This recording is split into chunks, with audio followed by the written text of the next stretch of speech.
Supreme court द्वारा SC/ST आरक्षण मामले को निरस्त करने पर जमुई के सांसद अरुण भारती ने तीखी प्रतिक्रिया व्यक्त की है। उन्होंने कहा है कि कोर्ट के इस आदेश से हम लोग काफी आहत हैं और माननीय सांसद चिराग पासवान ने प्रधानमंत्री जी से बात की है कि इस मामले को जल्द से जल्द पूर्ववत रखा जाए। देखिए पटना से ये रिपोर्ट।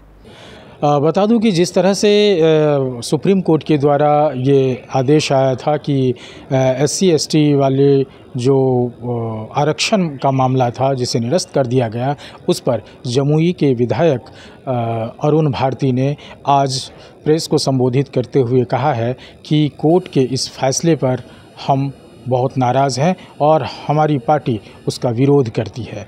क्या कुछ कहा है अरुण भारती ने, आइए सुनिए। हम लोग इसके खिलाफ हैं।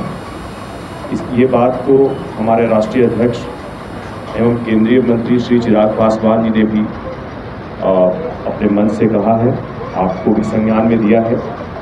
देखिए, अनुसूचित जाति और जनजाति ऐतिहासिक रूप से जातिगत भेदभाव, जातिगत पूर्वाग्रह के कारण छुआछूत के कारण जो भेदभाव होता है, जो उनके साथ जातीय हिंसा होती है, समाज में बहिष्कार होता है, इसको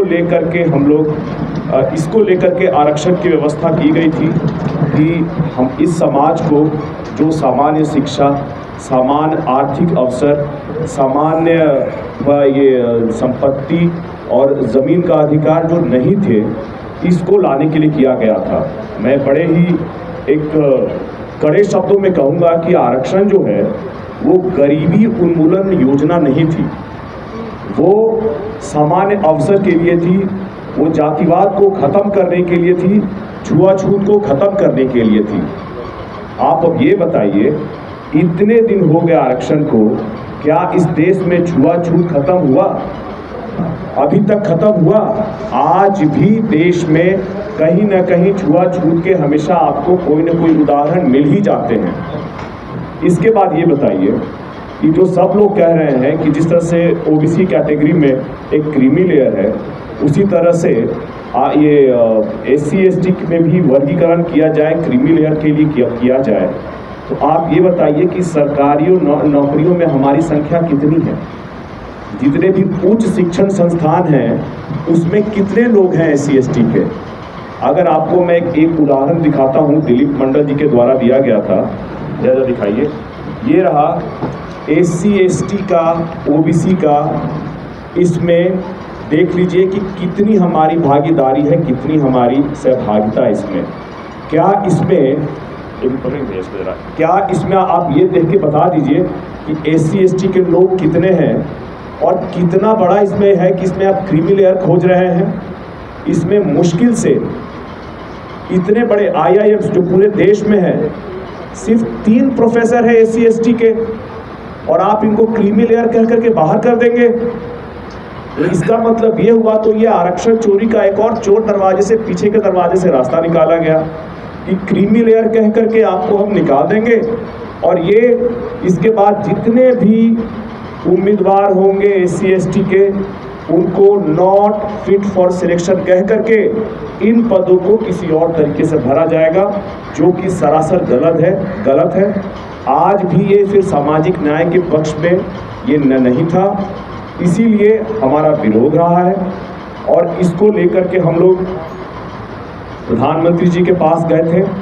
प्रधानमंत्री जी को हमारे राष्ट्रीय अध्यक्ष जी ने बड़े ही अपने तन्मयता से उनको अच्छी तरह से इस इशू के बारे में बताया, और बताने के बाद उन्होंने उनको अच्छे से सुना, और सुनने के बाद उन्होंने ये कहा कि चिराग जी, इसमें जो भी यथासंभव होगा आरक्षण को पुरानी स्थिति में रखने के लिए वो हम लोग करेंगे। लेकिन हमारी पार्टी का, हमारे राष्ट्रीय अध्यक्ष जी का, हम लोग का पक्ष ये है कि ऐसा कोई भी बिल आए तो पूरे समाज में हर पक्ष से बात हो, सबका पक्ष लिया जाए, और इसके बाद ही जब वाइडर कंसल्टेशन हो जाए तभी ही उस पर कोई अंतिम फैसला किया जाए।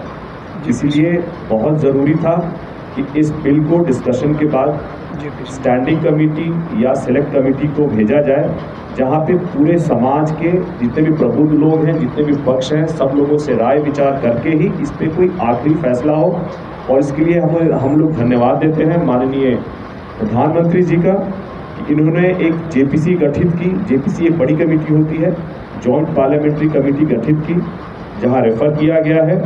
और इस पे हम लोग पूरे के पूरे इस समाज के जितने भी पक्षकार होंगे, सबकी बातों को सुनेंगे, सबके विचारों को सुनेंगे, और उसके साथ ही एक समग्र एक जो रिपोर्ट बन के होगी हम लोग सरकार को सौंपेंगे, ताकि अंत में जो फैसला आए वो हर पक्ष को मंजूर हो।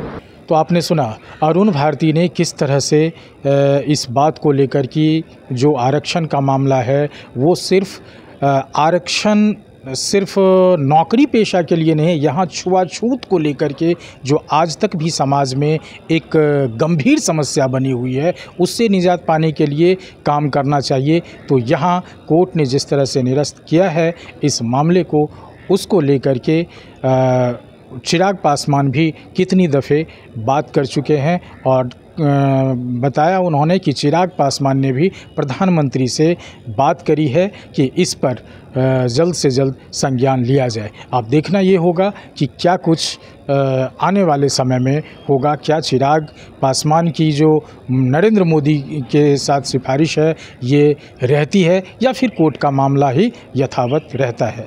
केबीसी न्यूज़ के लिए अमलेश आनंद की रिपोर्ट।